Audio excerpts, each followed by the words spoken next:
Ready?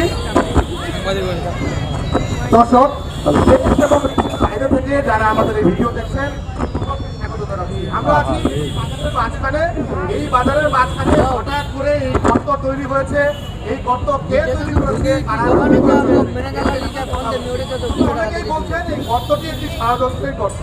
সরকারি দল বিভিন্ন দোষারোপ করছে যে এই যে গর্তটি ঘুরে সরকারের নষ্ট করার চেষ্টা করছে, সরকারের বদনাম করার চেষ্টা করছে।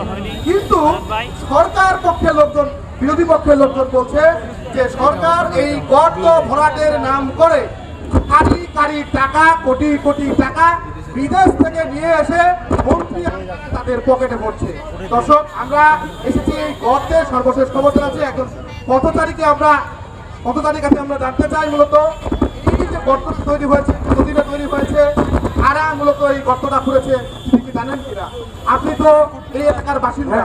এই গর্তটা কবে তৈরি হয়েছে এবং কিভাবে তৈরি হলো, কি কি সমস্যা দেখতে যাবেন? এটা একটা রহস্যজনক ঘটনা। রাত্রে থেকে আমরা দেখি, সকালে ঘুম থেকে উঠি দেখি গর্ত, আবার বিকেলে দেখি গর্ত, আবার সন্ধ্যায় দেখি গর্ত, মানে ডে বাই ডে গর্ত হতেই থাকে।